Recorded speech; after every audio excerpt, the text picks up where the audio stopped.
Today's speaker is a professional storyteller. From Hilton Hotels to Facebook, from tech to financial services. For leaders in all roles and entrepreneurs across countless industries, Kindra Hall teaches each of them to harness and leverage the power of their stories, and today she'll teach us to do the same. Her book, Stories That Stick, debuted at #2 on the Wall Street Journal bestseller list, and Forbes said, quote, "It may be the most valuable book you'll read." She is President and Chief Storytelling Officer at Stellar Collective, a firm focused on the strategic application of storytelling in business. She's the former Director of Marketing and VP of Sales. She is a contributing editor to Success Magazine and was guest faculty at Harvard Medical School. And while she'll never win the bake sale at her kids' school, she's always a welcome guest reader in their classrooms. Please welcome to the stage author, communication expert, professional storyteller, Kindra Hall.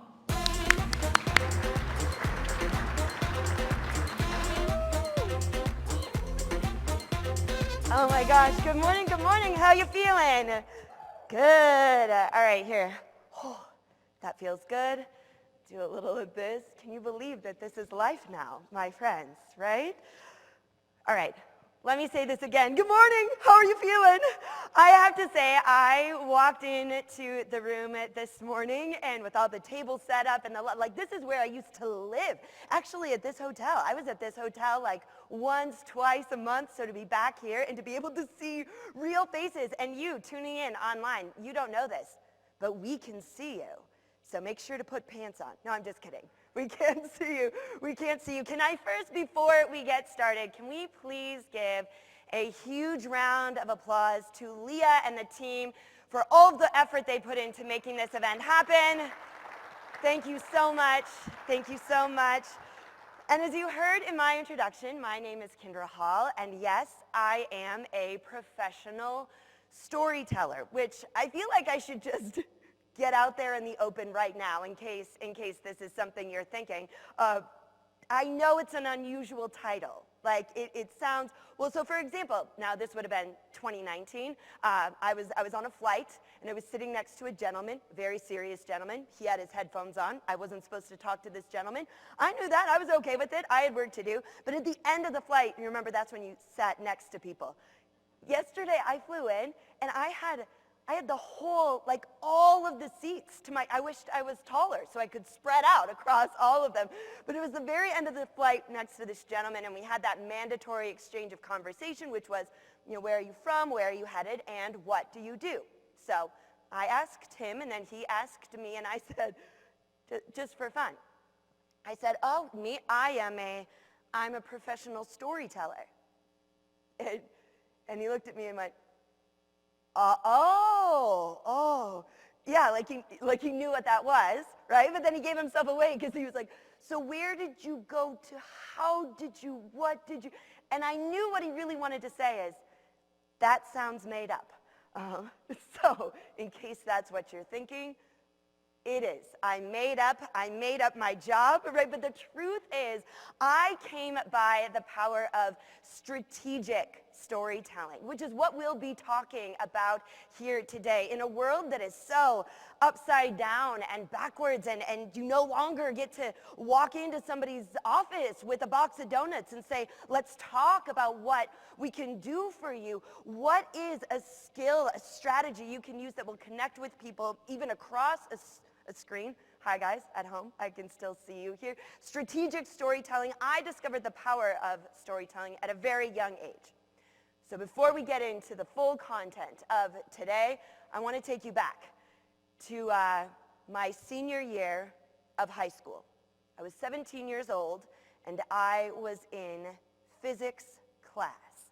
Now I got to tell you, it might come as a surprise to you coming from a storyteller, but I loved physics class. It was my favorite class, never missed a physics class. I remember sitting in those science classroom desks, right, where it's the hard plastic chair and the desk that kind of wraps around the side, watching Mr. Suresig, my physics teacher. Now, I have to tell you, this is why I loved physics class. Not because I had any interest in science, but because I adored Mr. Suresig. in a mostly appropriate way. It was the 90s, so there were different, he was totally bald on the top of his head, then had this ring of salt and pepper around the sides. It was a good look. So I remember watching Mr. Saresic write on the chalkboard and wondering how this guy could be so enthusiastic about something as awful as science. Now, as you might guess, when it came time to take the tests, my test scores did not reflect my love of physics class. They didn't ask questions about the color of Mr. Saresic's eyes or whatever it was. My lab notebook read more like a comic book. I would draw like the little pictures. So my grade was not looking good. But at the end of the semester, we all had to write a paper, and writing papers was something that was in my wheelhouse. I could write a paper. It was a 5-page paper on our favorite physics topic. I know. How many of you have one of those? Some of you might. There's usually one. I know. I see you raising your hand at home. Put your hand back down. I didn't have a favorite physics topic, so I chose the topic gravity. Seems sort of omnipresent. Meant something different at 17 than it does in your late 30s. Nevertheless, I went to the library, which was this magical place. Do you remember the library you used to go to gather information? I gathered everything there was to know about gravity. I came home the night before the paper was due, because that's always when we do our best work, isn't it? Yeah, right at the very last minute. I see you, some guilt. Even with your masks on, I can see you know it. And I wrote my paper about gravity. Let me break it down for you. Things go up. And then after a while, wait for it, they come back down.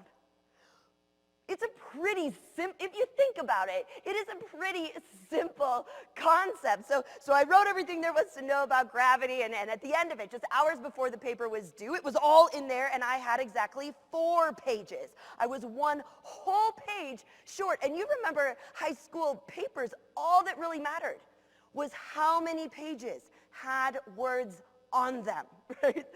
So you know what I did. I adjusted the font. I heard it. Yep, I have font. First I went to the font to see if I could make it just a little bit bigger, right?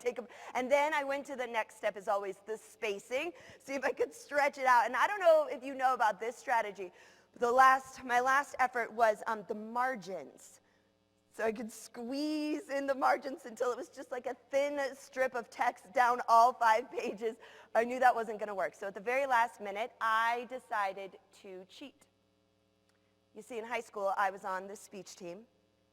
Yes, I was very popular, just like all of the speech and debate kids are. And storytelling worked really well on the speech team. So I wondered if maybe a story would work here. So I wrote a story about my love of roller coasters. I love roller coasters. I love turbulence on airplanes when I'm actually on it, but everybody else is holding onto the handlebars. I'm like putting my hands up in the air, and every summer I would wait for the amusement park where I grew up, which was Valley Fair, to open so I could be one of the first ones in line to get on Wild Thing. Now, Wild Thing was this big green twisted metal of a monster of a roller coaster, and you would sit in those roller coaster seats and feel the heavy bars come over your shoulders. Now, the first thing that happened on Wild Thing is you went straight up in the air, and the second thing that happened is you came straight back down, and that feeling you get, you know that feeling you get in your stomach as it drops. My friends, that feeling is the result of gravity. Yeah, so I took that story, it was about half a page long, and I put it at the front of my physics paper. I then put all the information, the equations, the graphs, the science part in the middle, and at the end of the paper with that last half a page, I came back to the story, and I actually saved this paper. It was the only good grade I ever got in a science class, so it was worth saving. So this is the actual end of the paper. So the next time I get on Wild Thing and I feel the heavy bars come over my shoulders, I will look to the sky. Imagine Sir Newton and the apple that fell on his head. And I will thank him. I know. The most important thing, that paper was 5 pages long. Exactly. So I handed the paper in, and I was pretty sure Mr. Saresic was going to see right through this. Like, clearly, I had cheated. I had taken a very serious scientific topic and added a bunch of fluff just to cover the 5 pages, just to cover that gap that I was missing. But when I got the paper back, on the front of it was a big red A, which I already told you, first grade I got in a science class. But on the back, Mr. Saresic wrote one of the most important comments I would ever hear. And one of the most important things I want you to remember here today, to take back with you or to carry with you as you are already at home. He wrote, excellent application of information to real life stories. Now, I know what's at stake for you and the work that you do, and especially now more so than ever, is much greater than gold stars or good grades on papers. I mean, your financial success, your entire organization is dependent on your ability to communicate. But I have a feeling that though you're not writing physics papers, you've had that sense, especially recently, that even though you've given all the information, you have all the facts, you've provided all the solutions, there is still that one-page gap. And what I want to teach you to do here today is to fill that gap, not with more information, because that's usually our tendency, but rather with the stories that you already have. All you have to do is learn how to harness their power. So, you ready to do this? Are you excited or what? Good. Here's the good news. I ask if you're excited, but it really doesn't matter. I have enough excitement about storytelling for all of us here in this room, all of you at home. So let's get to this. Let's break down how our time together is going to shape up. All right, so first, in order for you to harness the power of your stories, it's important that you understand why storytelling works so well, why this is a skill that is worth your investment. Listen, I know you have a lot on your plate right now, and more every day. Like, as things continue changing, as you continue shifting and adjusting to this new normal, we'll talk more about that later, but why storytelling works so well? Because yes, using this skill is going to require effort on your part. I want you to know that that effort is worth it. Now, from there, we're going to move into a clarification of what a story actually is. I want to do a quick poll in the room here. How many of you have heard about the importance of storytelling in business before sitting here? Even you at home, raise your hands. Right, like we've got the whole room here raising their hands.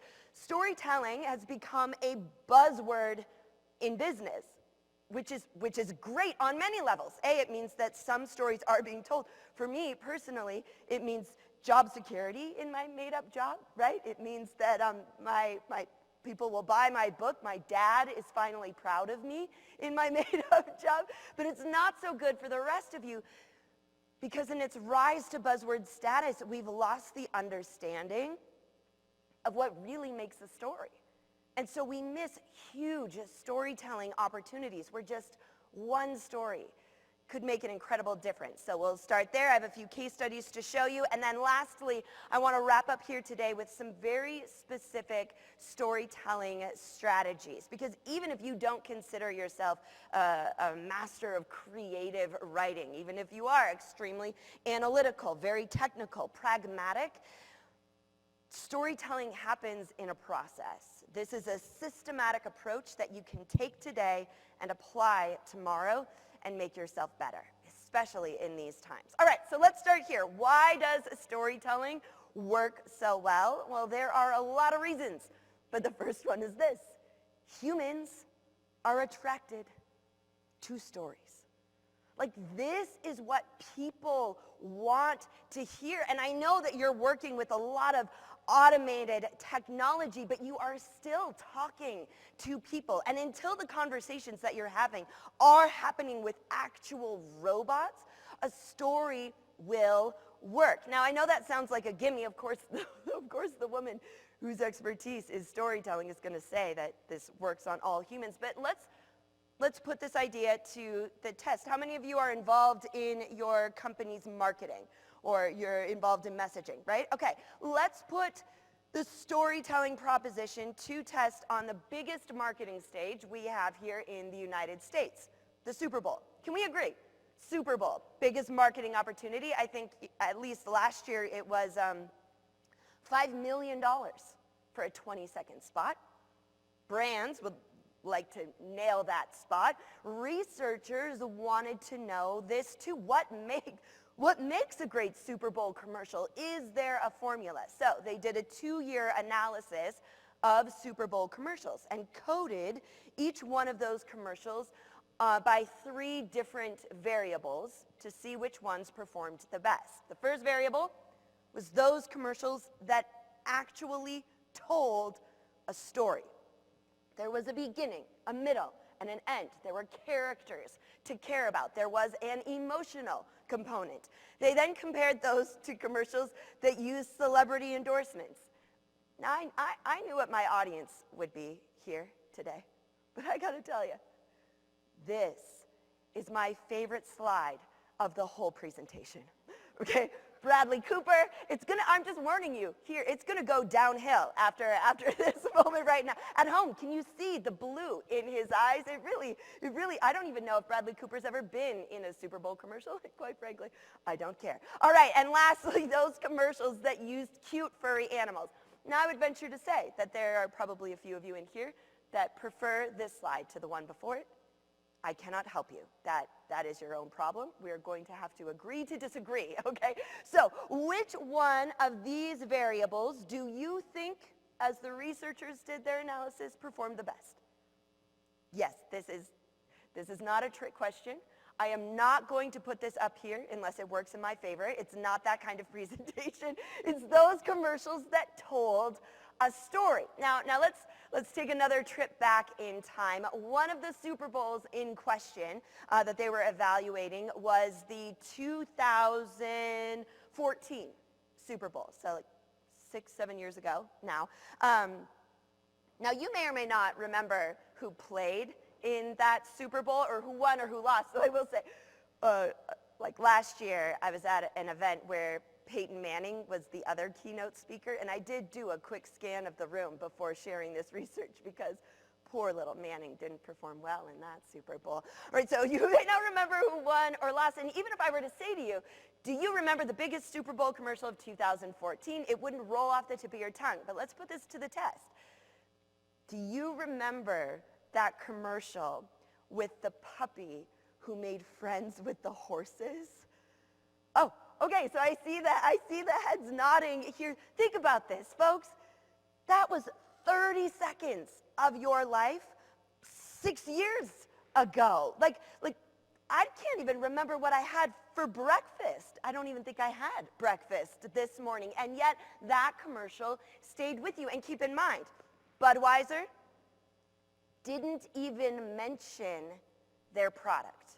They didn't even talk about beer. But what they did do was tell a story of what friendship means, because their product, beer, is all about bringing people together. It's all about being best buds. Now, people were laughing at them and that commercial, thinking that they wasted $5 million, but it ranked at the top of the Super Bowl commercials last year. It continues to rank among top Super Bowl commercials. And there's one last thing that I want to share with you. So I shared, actually, no, I didn't share this study, but I was at an event for Facebook, the finance team of Facebook. And let me tell you, those are some cool cats in that room. Right? So this was just last year. I'm thinking, oh man, I don't know if this would even be relevant to them. But the CFO of Facebook got up and actually played this Budweiser commercial. He played this commercial, and then he also played a commercial for TurboTax, which had Anthony Hopkins in it. Maybe that was his fault. Maybe if it had had Bradley Cooper, it would have performed better. But it was really funny, really pithy, super. I mean, it was, you would think that the super cool Facebook tech people would like the Anthony Hopkins video better. But the CFO then did a live poll, because Facebook is cool like that. They could do a live poll in the room to ask which commercial meant more to the people sitting in the room. And I think it was 90% of that young, hip, cool audience chose the Budweiser commercial. So why does this matter to you? When you are thinking about marketing, when you are thinking about putting your brand out there, which is, again, more important now than ever, being able to differentiate yourself in the marketplace, or being able to stand out among all of the noise, period, you have a choice. You can list off the bullet points of what you offer and why you're better, or you can choose to tell a short story. And the other reason that this works is this Budweiser commercial went viral, because humans want to hear stories. Not only that, they want to share stories. The strength of your brand is no longer measured by how well you can tell your potential customers or your network who you are and what you do. The strength of your brand is measured by how well your customers, your network, can tell their network and their friends and their colleagues. If you want to survive that game of telephone, be telling stories. Stories are what get shared, because humans love stories. All right, so that is reason number one. We're going to be here all day, folks. No, don't worry, not all day. I got to catch a plane. I can only be in the state of Utah for under 24 hours. All right, so it's not because I'm a criminal. So when you live in New York, sometimes you feel like it. Okay, so let's talk about the next reason storytelling is so important. Stories have the ability to illustrate the value of what it is. Now, I'm not talking about the thing that it does, or even necessarily the problem that it solves, but I'm sure you've had sales conversations. I'm sure you've responded to RFPs, and if people just understood, like, yes, okay, maybe there's a difference in price here or there. Maybe even price isn't the thing. But if they only understood how much better you are, and if you're a part of this association, you are better. You're choosing to invest in this time right here. So you are, but how do you make somebody understand that? And oftentimes, we don't understand the true value of the partners, the vendors, the people we choose until after we've experienced them. Well, that doesn't do you any good when you're talking up front. Stories can fill in, bridge that one-page gap between what the thing is and what it can mean in somebody's life. Because the truth is, we never buy the thing. We don't say yes to the thing. Yes, we'll backfill with logic, but we first buy the story of what that thing, of what you, whether as a company, as a distributor, as a manufacturer, or a person, will mean for their lives. So anthropologists wanted to put this to the test. They wanted to see if people would, when given a story, pay more for something. Like, would they buy the thing, or would they buy the story of the thing? So here's what they did to test this. They gathered 200 objects. Now you can see there on the screen, they spent a total of $250. So they're not breaking the bank here, although this, I don't know about you, but here's a short story I wasn't planning to share with you. Remember, my business is keynote speaking for events. March was a dark, dark time for me. Okay, so I know as you're sitting here and you're thinking about the, just the decrease, that sudden drop off, that panic, like there was a week in March where there was several weeks in March where we were like, so which corner of the street will our family move to? Okay, like where will we? We wrote down the money that we could spend, not on toilet paper. You couldn't get that, but on groceries, we had it on Post-its. Our daily allowance, like $10 written on Post-its, and if you bought something, I didn't go anywhere, just my husband did. He was our grocery shopper. You had to take the Post-it off the wall. So $250 now doesn't seem like a lot, but I will tell you, in March it was. So it's all in context. Okay, so it wasn't going to break the bank, but they took each one of these objects and put them up on eBay with a story to see what people would pay for them. Let's take a look. First one here. This is a used number 4 tile. Okay, you can buy a new one of these at the Home Depot with like flowers painted on it for $6. You can see it there compared to the size of the penny. It's not huge, not overly grand. They purchased this tile for $1. They put it up on eBay with a story. Now the story was of a couple who was building a swimming pool. Have any of you ever remodeled a home with a spouse or a partner or a loved one? Yeah, right. So this story didn't end well either. The pool didn't get built. They took out the 4-foot water that was supposed to mark the water level in the pool. It didn't turn out well. They put this tile up there with the story. The story was cute. It was relatable. It was funny. Someone bought this tile on eBay for $88. That makes no sense.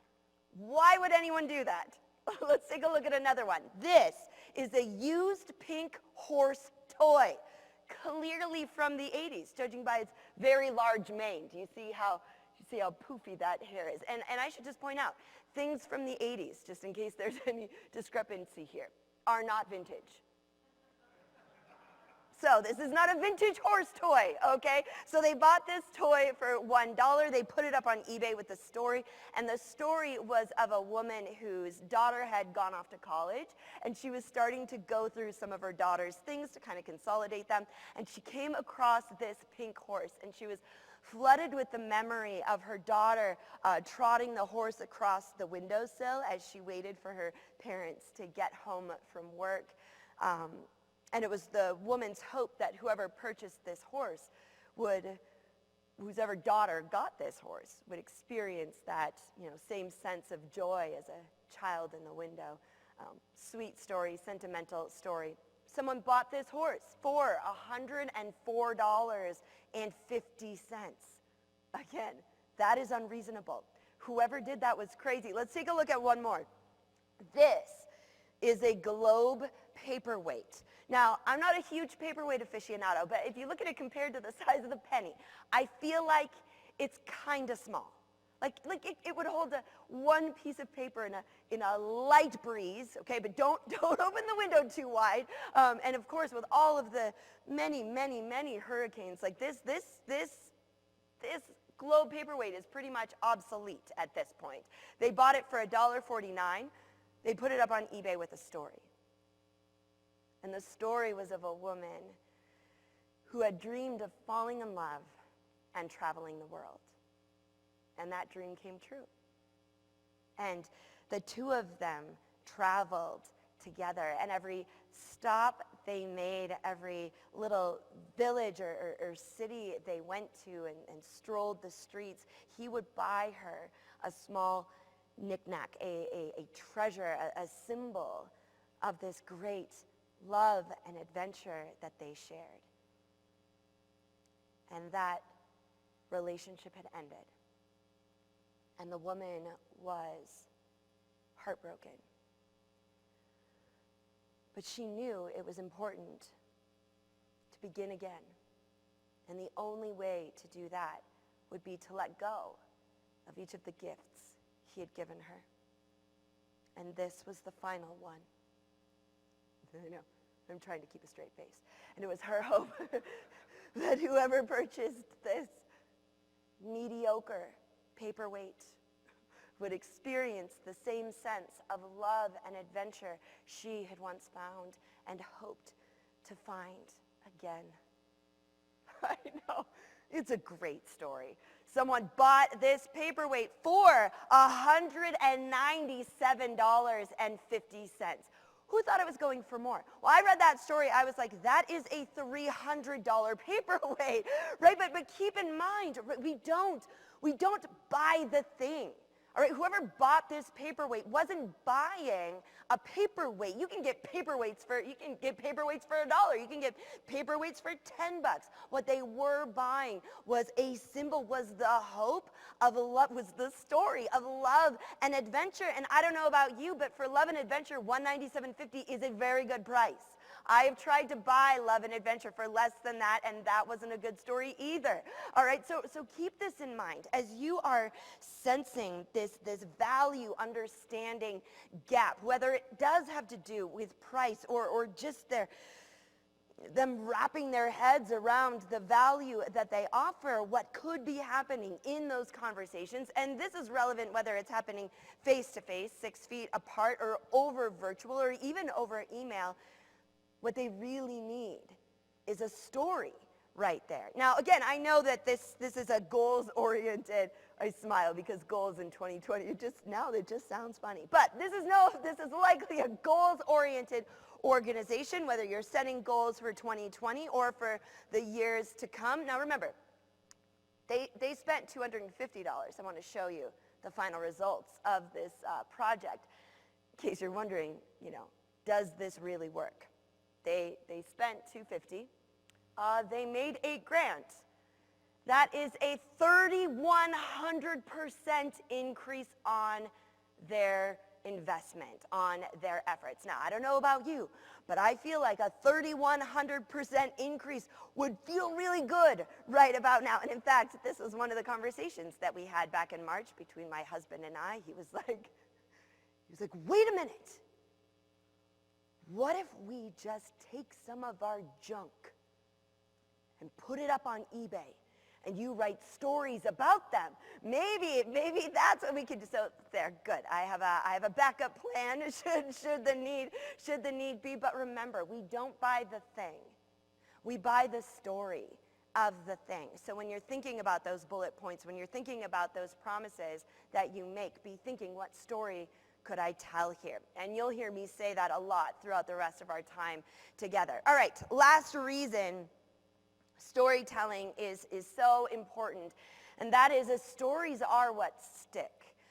Stories are uniquely memorable, and there's a reason for that, and that is because storytelling has a leveraging point that no other form of communication or information exchange has, and that is the storytelling process is a co-creative one.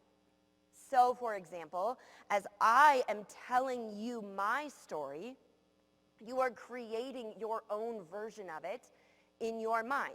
And this is a process that happens automatically as long as you are telling stories. You're taking my words, yes, but you're adding your images to it. You're creating the story in your own mind. And because you are an active participant in the creation of it, the story becomes more memorable. In addition, it becomes more attention-getting. If you're struggling with that, it becomes more persuasive because we internalize the story and as a result persuade ourselves. So let me ask you, you remember the story I told you about physics class some 30 minutes ago? You remember that? How many of you, when I was telling you that story, were actually picturing one of your high school classrooms that you could sit in, right? Like I see you nodding your heads. I can see you nodding your head. Put a shirt on.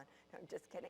They're all fully dressed as they're watching at home. Right, you're nodding your heads. Some of you maybe were picturing some of your old crazy science teachers or my roller coaster riders in here. How many of you were picturing the various roller coasters that you've been on? Yes.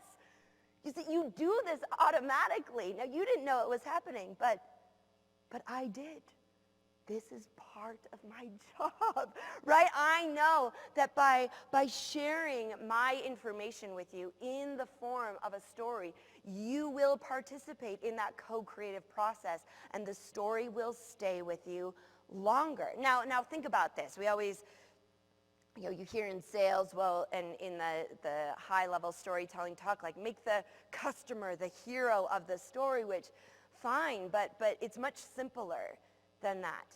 For example, as you are telling your clients, your customers, as you're telling them stories, or potential customers or clients, They are engaging in this co-creative process. If you're telling them the story of a previous success or solution that you offered to someone else, and you're including the details, you're including the emotions, the person listening to that story is putting themselves in that story. And by telling it, you're showing them inherently that A, they can trust you, that B, you understand where they're coming from, and in essence, that story becomes their story, and they want it more than anything. Rudyard Kipling said it, if history were taught in the form of stories, it would never be forgotten. How many of you are working also with teams? Do you have teams that you're raising, people that you're trying to train, right? And now especially trying to bring in new people and train them over Zoom for those of you who are still working remotely, like what a nightmare. What a nightmare. But the way that you can snap out of this nightmare is to be training them through stories. Because again, they will engage in that process. They will remember the essence of what you're teaching them. And when they encounter those lessons that you're trying to convey, they will revert back to the story you shared, call on that, and be able to act accordingly. And beyond stories being memorable or from a business sense, there's just one last thing that I want to say here, and that is this. In this time where we have literally been isolated, like removed from humans, like told that we can't do the most human thing, which is connect and be together. People are desperate to feel connection. And because you can't sit down and read all the, I actually got an email this morning from my son's teacher. He's in 4th grade. I say his teacher, but half of the time I am his teacher.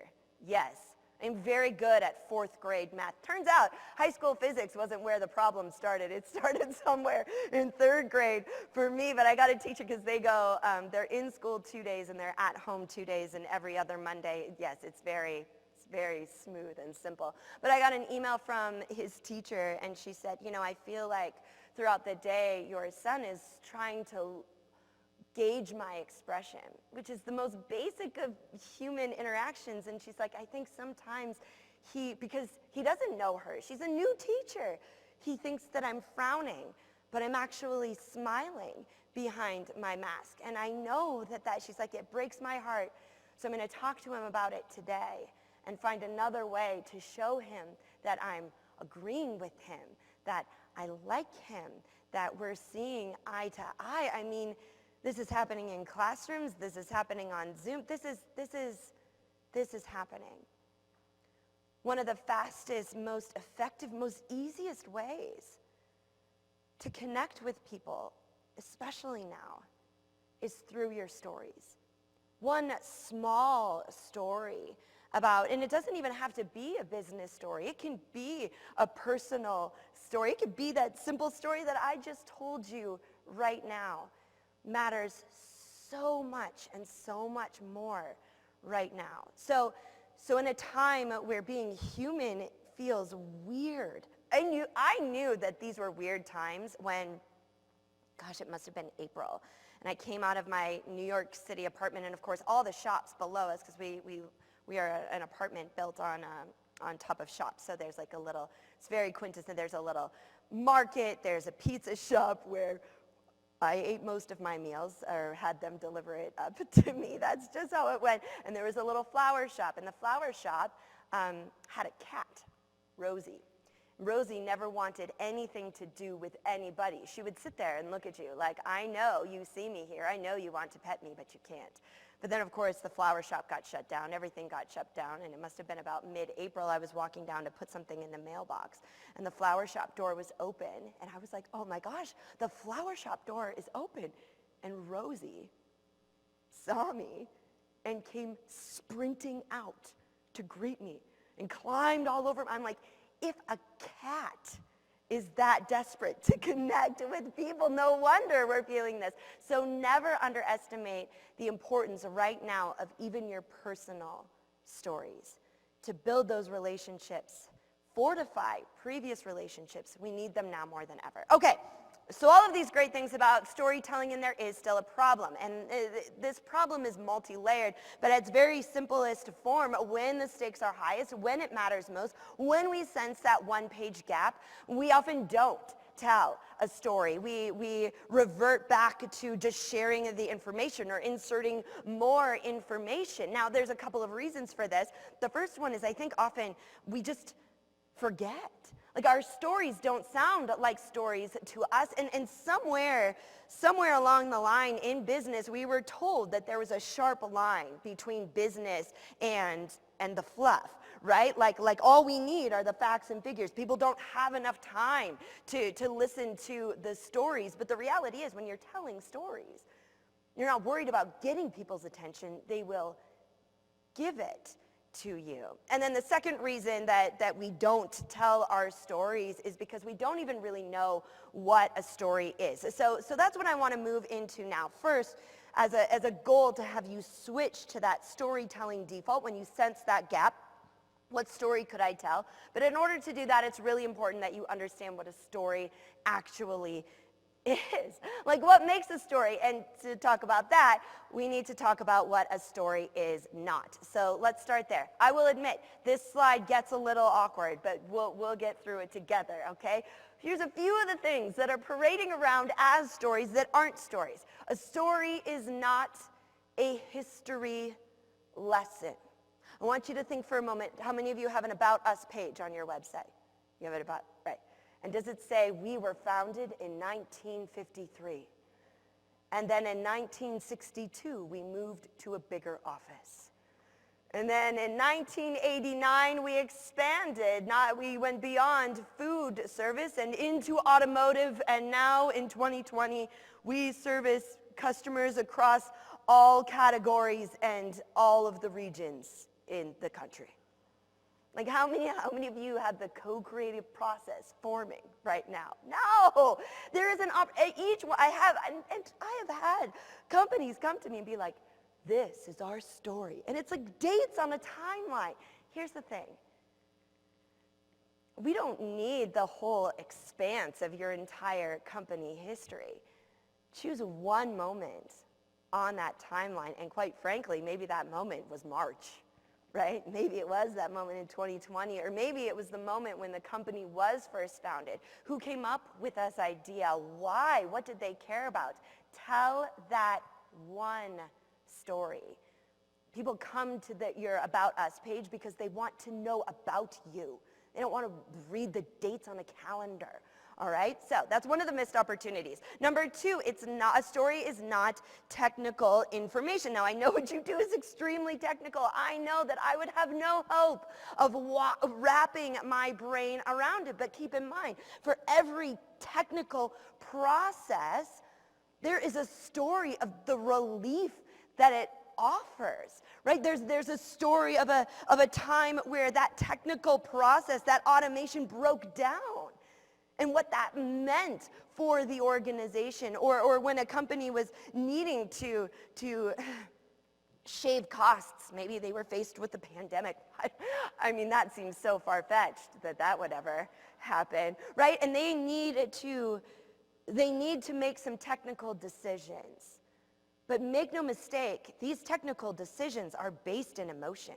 You are still working with humans, probably a human whose job is dependent on the decision that they make. So regardless of how technical the work is that you do, you can't leave out the story that illustrates the value of that technology. All right, a story is not compelling data, slides, bar graph. How many of you use slide presentations of some sort as you're walking people through what you offer, right? And you spend a lot of time on those decks, don't you?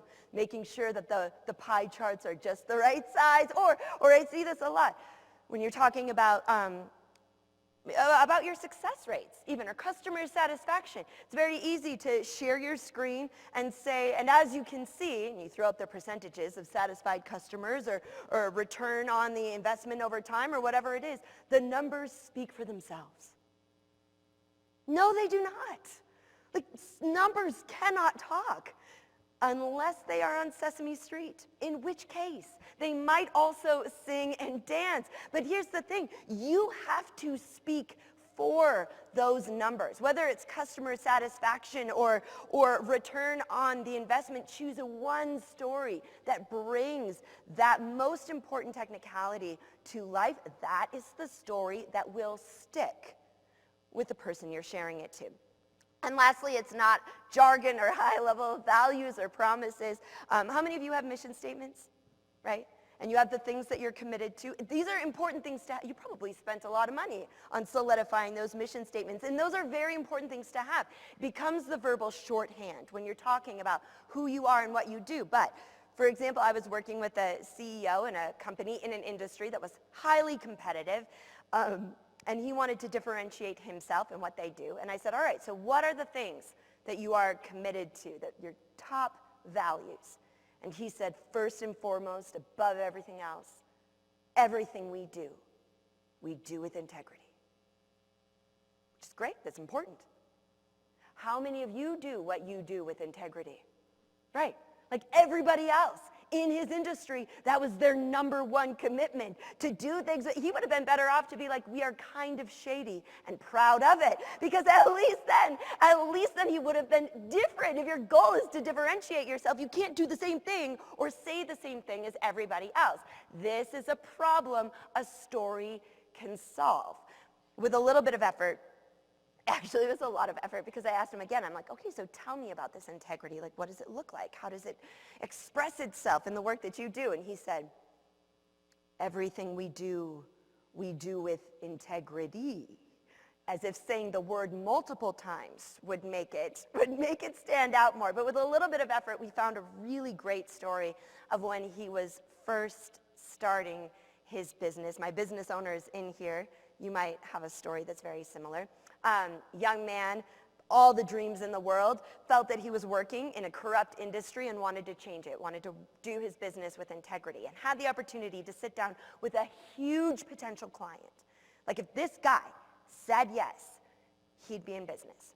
So he invited him to breakfast. They sat down at a little round bistro table, and the young man laid out all of his plans, how he was going to do business differently, how they were going to work with clients in this, and this way. And the huge potential client seemed very interested. And at the end of the conversation, the potential client leaned in and said, I have a briefcase at my feet with $100,000 in cash in it, which, the story happened a long time ago, was a lot of money. The guy was brand new in business, so it was a lot of money.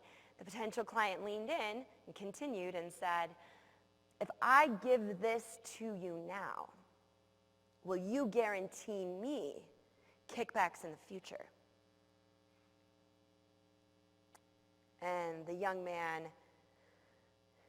knew this was exactly what was wrong with the industry, took a deep breath, said, we're just not actually going to use a kickback model, thanked the man for his time, paid for breakfast, and walked away.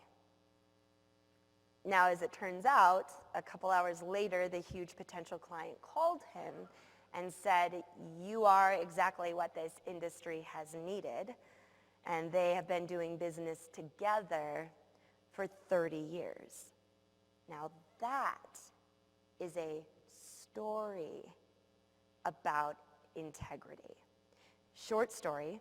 I mean, I tell it a little bit longer just because that's what I love to do, but it's a short story. It's a story he can tell future customers. It's a story he can tell at industry events. It's a story he can tell his team. It's a story he can tell clients who want him to cut corners. And he says, that's not why you hired me. You hired me because I believe in integrity. You have these stories, or you wouldn't be sitting in this room right now. The difference is the decision to see them for what they are and then to tell them. So now let's talk a little bit about what a story actually is. A story happens in a particular moment, just like right there, a meeting with a huge potential client, a time when an installation went off without a hitch, or maybe a time where there was a big hitch and you recovered from it together. You came in to solve somebody else's problem when they messed up. A story happens in a moment. There's a beginning, a middle, and an end to a story.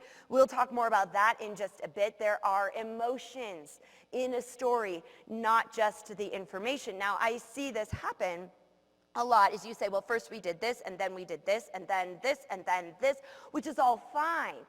But remember, what were people feeling? Like, what were they nervous about? What were they hopeful for? A story needs that emotion.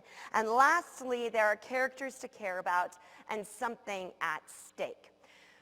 So what I'd like to do for you now is I'm the storyteller. I know showing you two side-by-side bullet point lists of slides of what a story is and what a story isn't going to illustrate the true value of what a story can do. So what I'd like to do now is actually show you a before and after case study of a brand who thought they were telling a story, because this is what happens. We think we're telling a story, and then what happened when they actually did, and simultaneously, A, showing the difference a story can make, and B, bringing to light the biggest mistake we make. Now, you're going to see here, the slide that I put up on this screen, this is a purse company.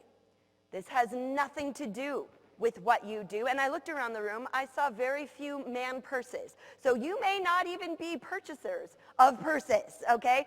But what this does illustrate is the difference a story can make. So the brand is called a Soul Carrier. This is the video. Just a quick question. How many of you are using video in your marketing, in your communication? Do you have video pieces? Great.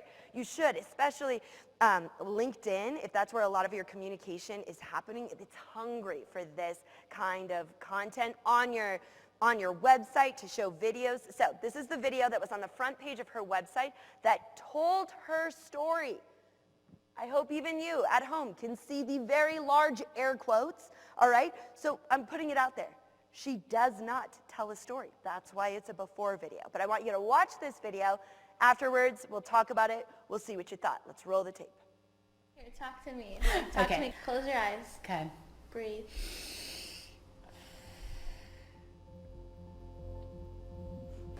Thanks, rolling. All right, ready? Yeah. What does the Journey collection mean to you? It means I'm being who I was born to be. I'm creating and I'm designing and I'm living my dreams, and this is the ripple effect of just finally getting to the place of doing what I so passionately love and want to be.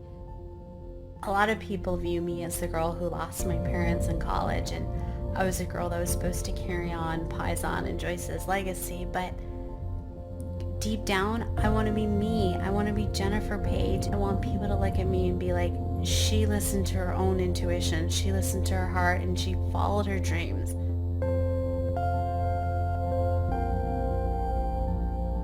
Soul Carrier is a fashion brand and it designs handbags, but it's so much more than that. I want it to be about encouraging young people to be who they are, to follow their dreams, and to not get swept up in the white noise, but to know that if there's something what they want to do, to go after it and do it with all their heart and all their passion.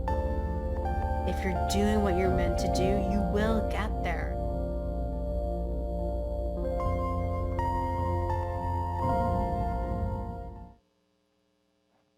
All right. So, what'd you think? Yeah, I love this is my favorite part. And it's so much more fun when there's actually real people here instead of me just filming it in my bedroom and sending a file out to someone else. Okay, so let me ask you now, how many of you thought that was actually pretty good? Right, yeah, but you don't want to admit it because you know it's the before video. So you know it's the bad one, right? Like you know this is the one that isn't any good. So let's put this out there right now. You can do pretty good things and not tell a story. All right, you saw there was lovely visual. This is not unlike maybe a video that you yourself would create about a profile about a customer or maybe one of your team members, right? Like they had great music, great visual, but she did not tell a story. So the question is, if you can do pretty good things not telling a story, what difference would a story make? Now, in the video here, she perfectly illustrated one of the biggest mistakes we make when it comes to telling our stories. And that is, we allude to the story, but we don't actually tell it. We mention there's a story there, a problem we solved, a solution we were able to implement, a client we helped, a big thing that we overcame. We mention a story, but we don't tell the story, so we don't reap any of the benefits I spent the whole first half of this presentation discussing. Let me ask you, did you hear what the story might have been? Did you hear it? What was it? That she lost her parents. Right? How many of you heard her say that? You heard her say, yeah, right? You all heard it. And think back even to that moment just a couple minutes ago. When you heard her say that, didn't your brain automatically go like this? I'm about to hear a story. Like, I am going to hear a story. But then she kept going, so you kept going. This happens all the time. Nobody was the wiser for it. And what we got was a pretty good video. The question is, how differently would you feel about Soul Carrier? How differently would you feel about Jen, the founder? Tell me, is your business, does it matter the personal relationships you have with clients? Like, not just that they like your products or the brand that you represent or the different lines that you can offer to them, but that they actually like and know you. Does that matters to you, right? Like, I know every industry is different, but I would imagine that matters. How differently would we feel about her if she told that story? Good news. You don't have to wonder. We have an after video. Now, I got together with Jen. We reworked the script for this video and decided to actually tell this story because this moment with her parents really was the catalyst for starting her company. So I want you to watch this video now and see if you can tell the difference telling the story makes. I suppose my story starts like anyone else's. My parents wanted what was best for me and not to have to experience the struggles that they did. I pursued a business degree, and then afterwards I planned to pursue law school. Then when I was 21, my life changed. I woke to find myself hanging upside down by my seatbelt. My family's SUV had flipped over several times, hitting the base of a concrete billboard before coming to a stop. Both my parents were taken from me that day. My mom was killed instantly, and my dad died hours later in the hospital. I knew that saying goodbye to two people I loved would be hard, but what I wasn't expecting was how hard the aftermath would be. Everyone was wondering what I would become in light of this tragedy. There was a lot of pressure, scrutiny, a lot of noise. I'll never forget the last words my mother said to me. She was sitting in the passenger seat of the car, and seconds before the accident happened, she turned around and she said to me, "Where do you want to go?" The next moment was chaos, and she never even got to finish that sentence. But her voice, that question, "Where do you want to go?" is forever frozen in my memory. I decided the best way to honor my parents is to find the answer that worked for me, for Jennifer Page, not for anyone else. Soul Carrier is the manifestation of that. Every handbag I design is created to serve as a daily reminder, to ignite people to do what they're meant to do. I don't know where you'll be when someone asks you that question, "Where do you want to go?" Or if you will have to ask it of yourself. But when that day comes, I hope that Soul Carrier can be a reminder to tune out the noise and to choose the path you were meant for.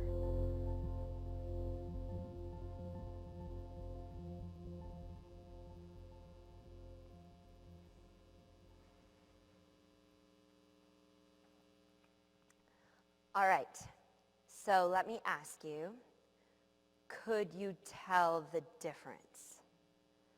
Right, like isn't it shocking? Like again, You may not be huge purse connoisseurs, okay? The holidays are coming up, so it makes a great gift, right? But even now, doesn't the name Soul Carrier mean something different to you? Now it's not just a purse, it's a symbol of something bigger. For a while, Jen was getting more speaking engagements than I was, which was irritating, if I'm honest. But people wanted to hear that story, and it provided a differentiating point for her against all of the other handbag startups. Now, I recognize that while this is a great illustration of the difference telling a story can make, and I know Jen's gonna be excited, because every time I speak, and I play this video, she can tell every time I speak, because she gets orders for the purses, and sometimes it comes with different notes. But right, I haven't been speaking in a while, so she's going to be like, "Are you back on the road?" It'll be a good moment. But I also know that showing this to you, I do not want you to think that what I'm implying is that you need to find the saddest thing that has ever happened to you and tell that story in an effort to make people cry, okay? That is not, it isn't the magnitude of the story that matters, but rather the decision to tell a story. Even a very small, simple, genuine story can make a big difference. And to that end, there's actually one more video that I want to show you. This isn't a before and after video. I'm just going to show you the after video. But to show you the difference that just a small story can make, this is a company called Desert Star Construction. They build luxury homes in the Paradise Valley, Scottsdale area of Arizona, highly competitive marketplace.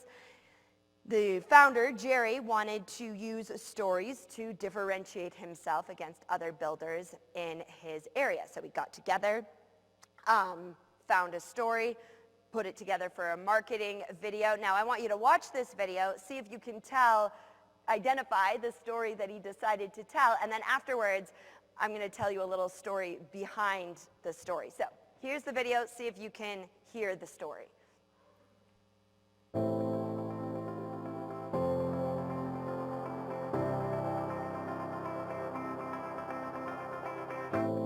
I've always been a builder. Growing up, I never had a G.I. Joe. I didn't play sports. I built things. Lots of forts with real floors and sloped roofs.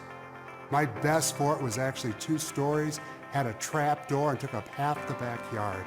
I remember climbing on the roof of that fort, looking out over the horizon, and imagining what I would build next. That's what makes a Desert Star home different than any other, because building homes isn't what we do, it's who we are. Desert Star Construction has been building for 37 years. We've developed a team who is loyal, committed, and dedicated to the relentless pursuit of excellence. A team who loves to build. We've streamlined our processes to deliver extraordinary results, which is what our clients want. Our clients are the most amazing people to meet and work for. They are innovative, educated, and remarkable on every level, and they expect the best service, the best quality, and most importantly, the best value. When you become a Desert Star client, it's all about you. Every hope, every dream. Every single day, our team will rise to that challenge to make your dream home come to life. From the first sketch to the moment you move in and beyond, we want to be your builder for life. That's the DSC standard. Sometimes as I drive home after a site meeting, I think back to that first fort and I'm reminded, I didn't become a builder, I was born one. I feel blessed every day to work with the team at Desert Star and build for people like you. And as I look out over the horizon, I can't help but wonder what we will build next.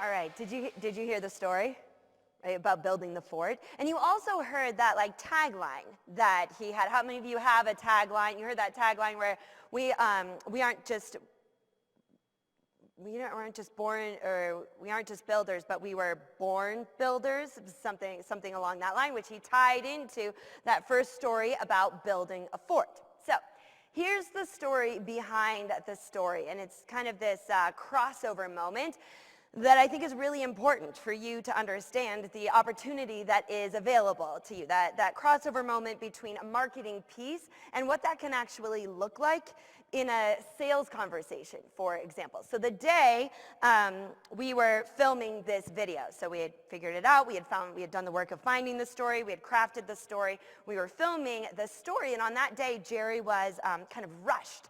He was, we had to get to it, we had to get all the clips, we were kind of in a hurry, and he said afterwards, or partway through, he said, I have a big meeting this afternoon that I have to prepare for. It kind of came out of the blue.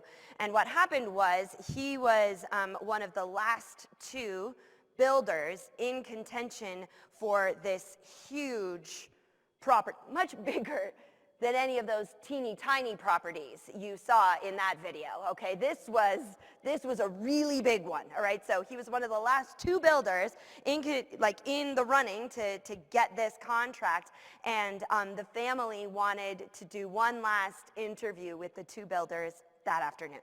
So he was rushing, we wrapped up, he took off.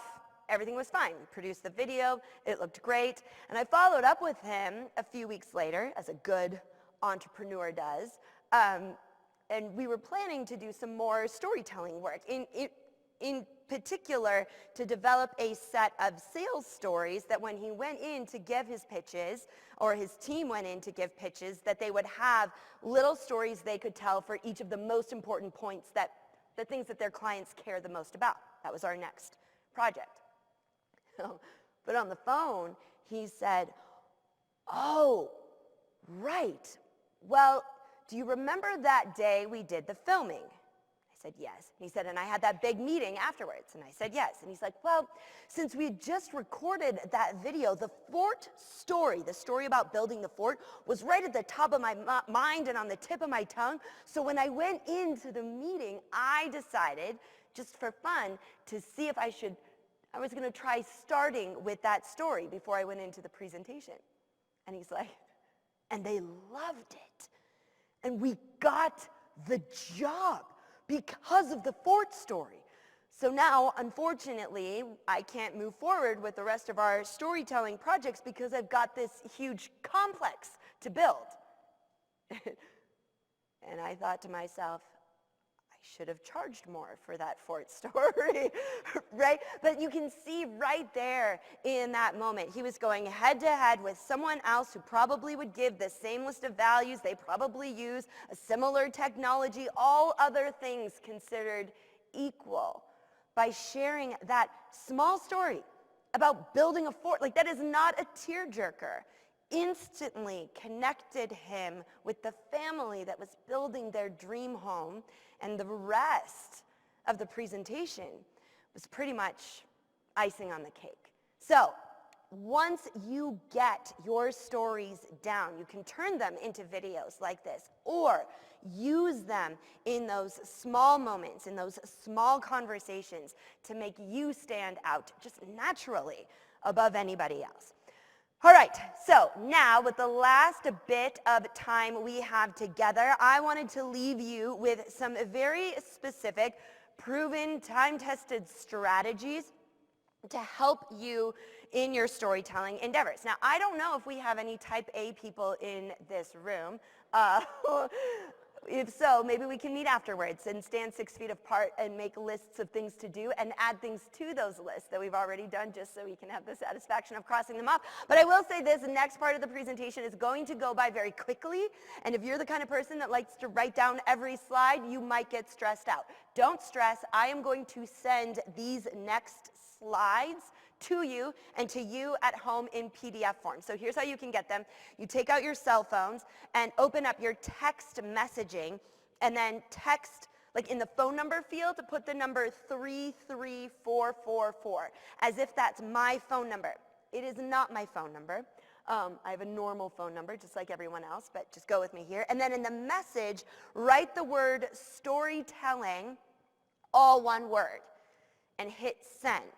Now what will happen is I will send you a text back that says, great, now text me your email address. Text me your email address, and I will send you the PDF of these next slides. You can even take a picture of this screen if you want to do it later, though I will say, do it before next Monday, because you do not want the slides from next Monday's presentation, okay? So, so just make sure you do it before next Monday. I'll send you the slides, and not only that, I send out weekly storytelling videos. So if you're the person here who maybe has the stories, but your team is going to be the one that is going to implement them, you can share these videos with them if they weren't able to be here today, and keep storytelling top of mind. So I'll be sending that to you weekly. It's a way for us to stay in touch. All right. Oh, and that little thing on there, it's the that's my Instagram, if you're on Instagram.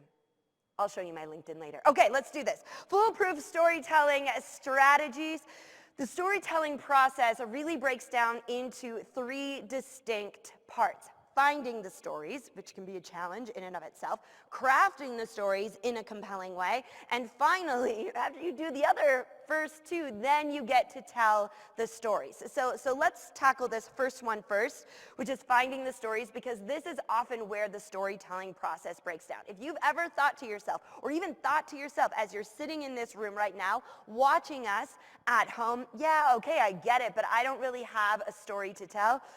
This is where we solve that problem. You have more stories than you could ever know what to do with.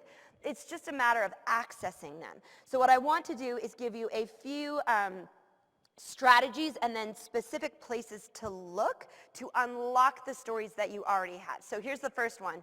And that is this. So finding stories can be difficult.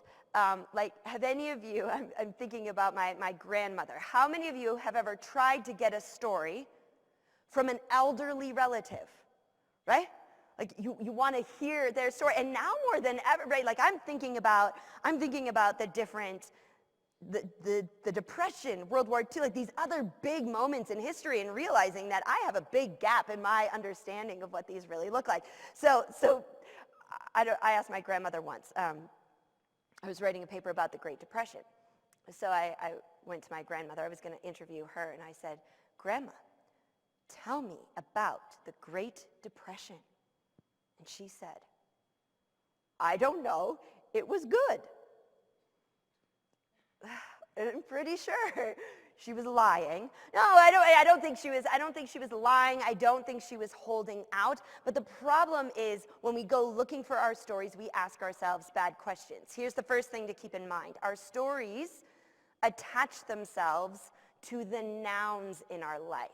The people, the places, the things, the events. So if I had asked my grandmother about where she grew up in 1935, that home would have unlocked stories about what life was like living in the Great Depression. Or for example, in a business context, well, here's a good one. I was working with a business, and one of their big things was innovation. And they would say that on top of it was on their website, it was in there, all of their sales pitches, innovation. How many of you is innovation a big deal? Okay, yeah, so, and one day he was tasked to deliver, because they were launching a new system, a new technology, and he needed to deliver the message, not only that innovation is great, but that it can also be painful in the process. Like innovation isn't always a smooth process, all right? But he didn't just want to say that. He wanted to tell a story that really made that mean something. And so we started making a list of all the nouns related to innovation. So we made a list of computers that he'd ever seen in his life, because that's an evolution of innovation, of music players. So it was the, oh shoot, I'm gonna give myself away here. 8-track or A-track? 8, like the number 8, right? Okay, so there you go. Records, I know about those.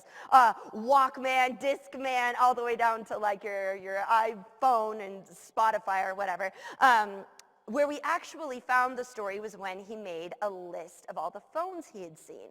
And he remembered the first cell phone he ever saw, he ever used. It was actually his dad's cell phone. His dad was a salesman, and it came in a briefcase. Do you remember that? Do you remember those? Right, and it was such a big deal. His dad had a phone that could go with him places. So one day the dad said to the young man, hey, I've got to run some errands. Do you want to come with? The young man said, is the phone going? The dad said, yes. The son said, I will go. And so the first thing they did was stop and get gas. His dad got out, pumped the gas, went inside to pay, which is an innovation in and of itself. And the young man leaned, crouched below the window, opened up the briefcase, pulled out the phone, dialed his best friend's phone number, because that's when you actually knew your best friend's phone number, right? So he dialed his best friend's phone number, called him, told him how cool he was because he was making a call from the car, hung up the phone, put it away before his dad came back around, and his dad would never know until the bill came. And it was like $300. Right? Because do you remember that? So he told that story and said, innovation.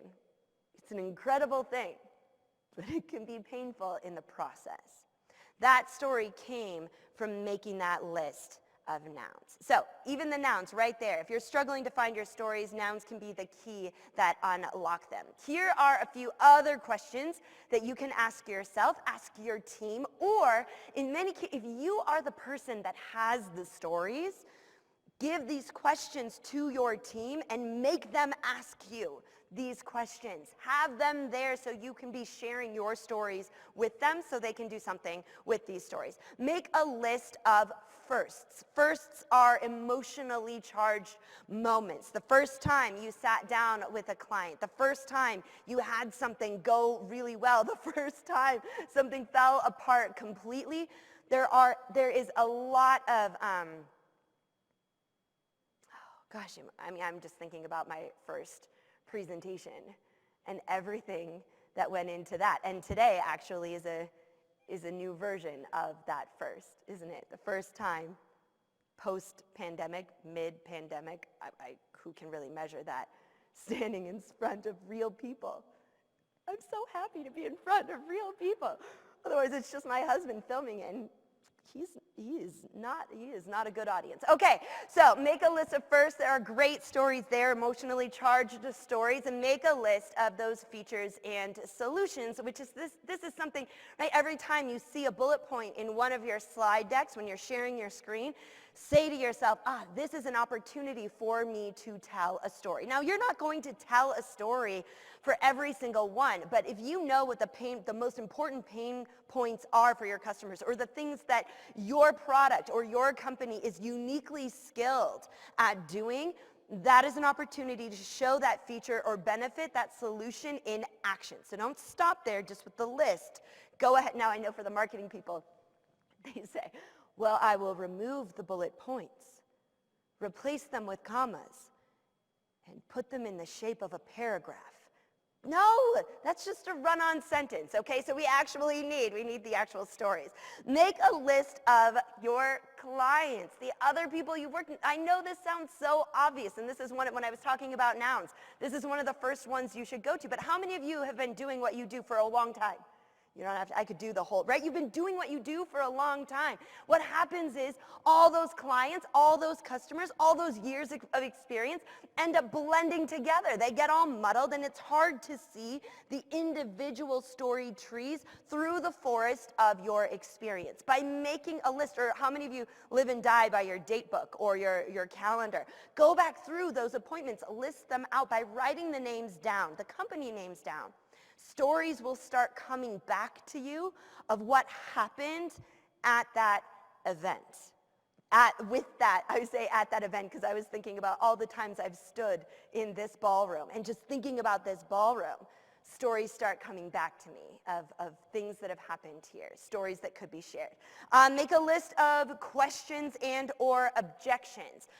My guess is that you get the same questions over and over again. You have the same misunderstandings over and over again. You have the same concerns over. If you know what the top 5 reasons are that people say no to you, you can find stories that illustrate why that concern isn't quite valid, or that show that that concern really isn't, or that objection really isn't an objection at all. It's actually a benefit. When I was working with Desert Star Construction, we did make a little bit of progress on this, and he said one of the reasons that people didn't hire their firm to build their home is because they thought that their project wasn't big enough, that he only built 30,000 square foot homes.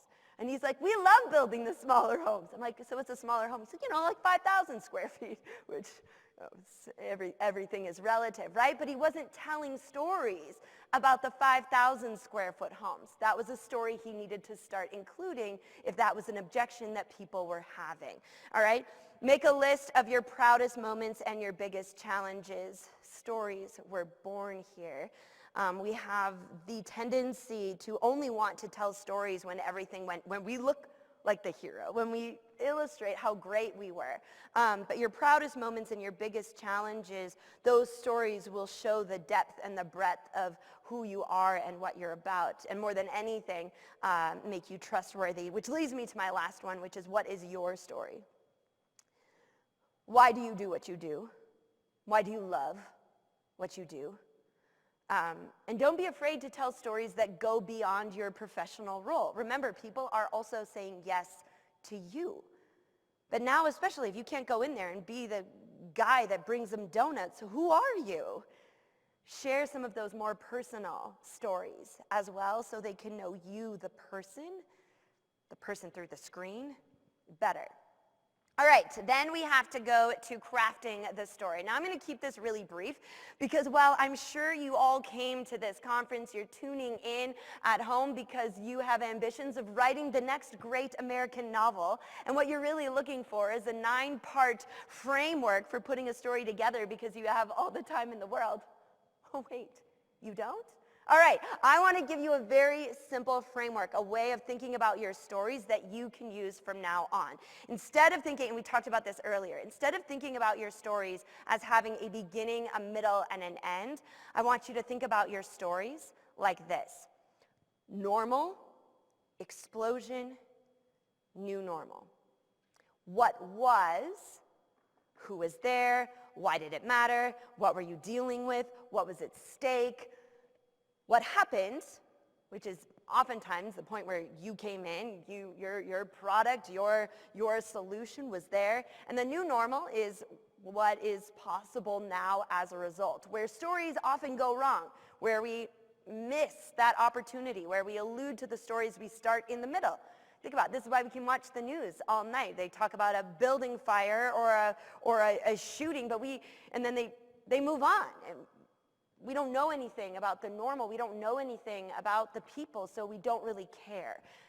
You need to tell that normal part first to make them care about the decision that was made and what is possible for them in the future. So, for example, maybe you had this woman. She's the head of she's the head of technology.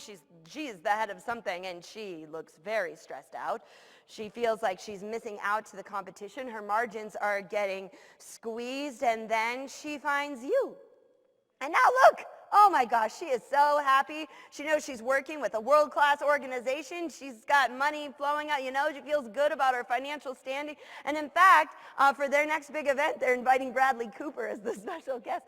I don't know if she can even have an event, and I just wanted to put Bradley Cooper up there one more time. All right, it's been a long time since I've seen his face.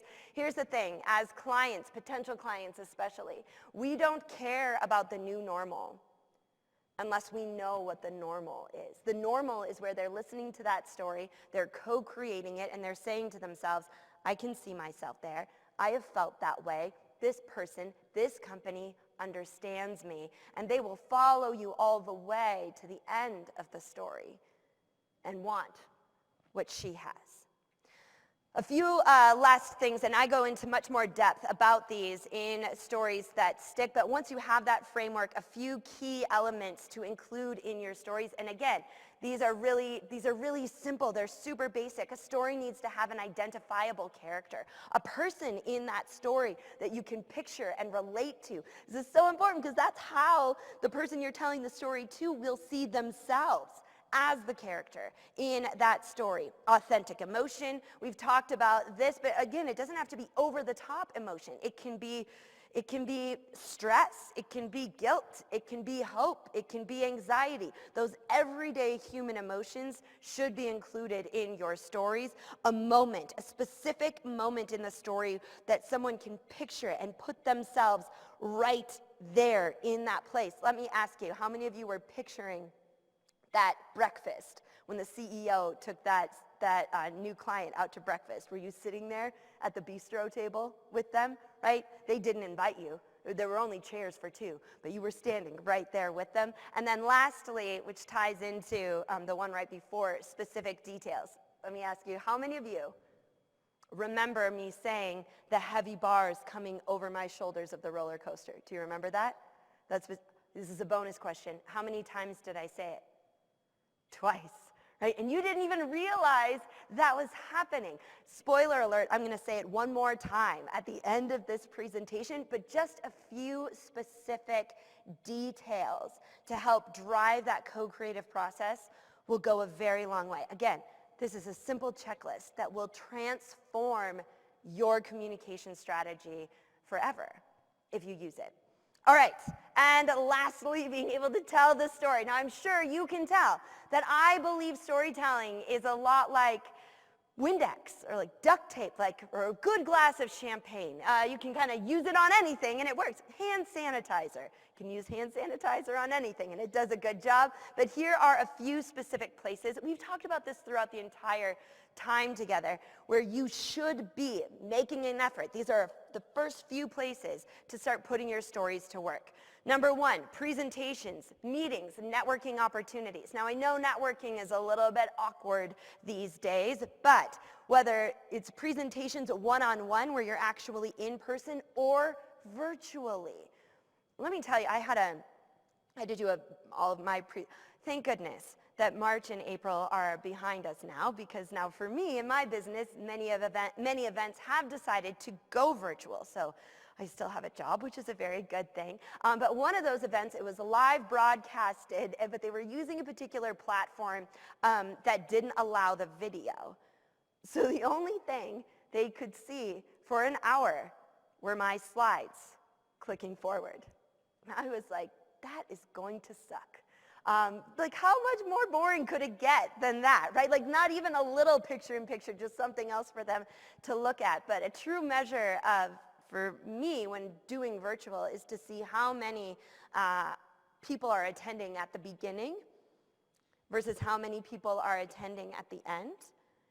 And I had 100% retention. I share this with you because the reason that happened is throughout the presentation, I continued to tell stories. There's a tendency that now that we've gone virtual, that we need to cut our presentations even shorter, that we need to take all the stories out, just get to the information. Do not forget, even though you might just be talking to a little camera lens, there is still a person on the other side of that screen, and that person still needs to hear your stories. So, presentations, meetings, networking opportunities in your marketing. We talked about your About Us page on LinkedIn. Folks, I know that that's where a lot of your social media presence is. LinkedIn is desperate for great story content. So as you're putting things out there, don't be afraid to share little stories about what's happening at your company, what's happening with different customers, or even one of your own personal stories that shows and illustrates the kind of company you are a part of.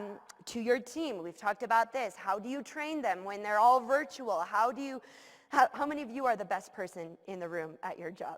And of course you've been yes, it's okay to say, who is this? Carrie. Carrie's like, me. I bet you could all agree with that. But you also have to equip your teams to be great as well.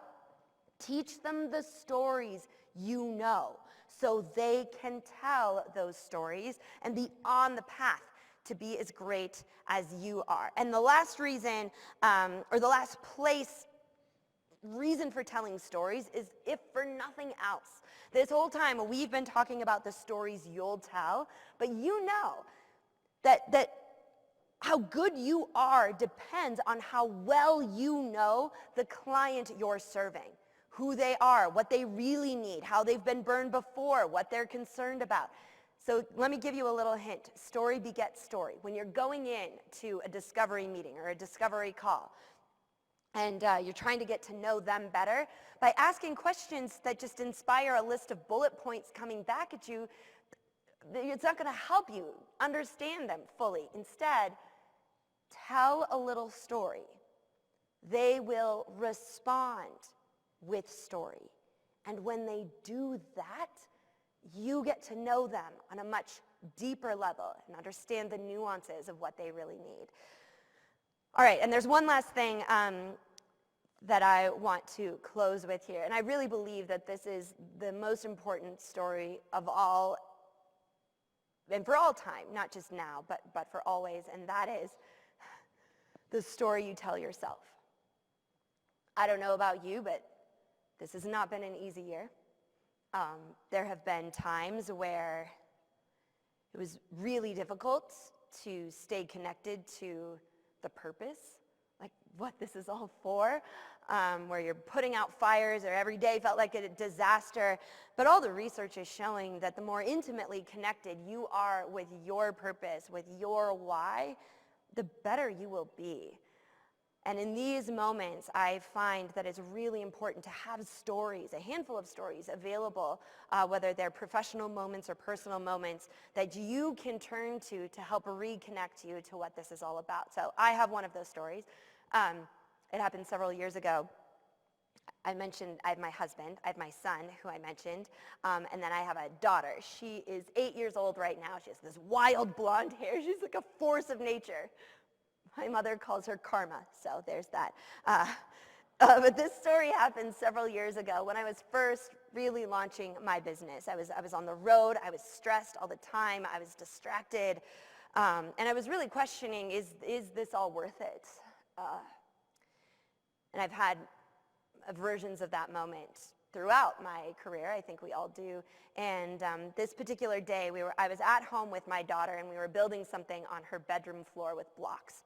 And I was distracted, and women can tell when you're distracted, even when they're like 3 years old. My daughter looked at me and said, "Mama, we are building a castle." I was like, "Oh, right, yes." Brought me back to the moment I was there with her, and she said to me, "And we live in this castle, Mama. This is our castle because we are two princesses," which to be seen as a princess by your daughter is an honor in and of itself. And that would have been a moment enough. She looked at me again, and her eyes narrowed. She said, "And it's a big castle, Mama, because we are two princesses who go to work." Oh, and I knew in that moment that a story was born. And that on those days when I was doubting what it was all for, I could tell myself that story and remember that maybe what I was doing was helping my daughter dream bigger. And that is a story I'm okay with. So in those moments, what stories do you tell yourself? Make sure to have them ready. All right, that is the storytelling process, my friends. We have been through a lot here together. All right, you now know why storytelling works so well, what a story is and what it is. I don't want to leave yet. I don't know the next time I get to do this in front of people. And lastly, a few specific strategies to help you tell your stories. Here, I hope this is just the beginning for us. Here's all the different places you can find me, including a new podcast called Success Stories with Kindra Hall. And I hope this is just the beginning of your stories. That the next time the stakes are highest and you fear you might be coming up one page short, and you can feel the pressure coming over you like the heavy bars of a roller coaster. Did you see what I did there? Okay, good. I hope you look to the sky. You imagine our time here together, and you choose to tell a story. Thank you so much for the honor of this morning. I can't wait to hear the stories you'll tell. Thank you, thank you. There we go. Thank you, Kindra Hall.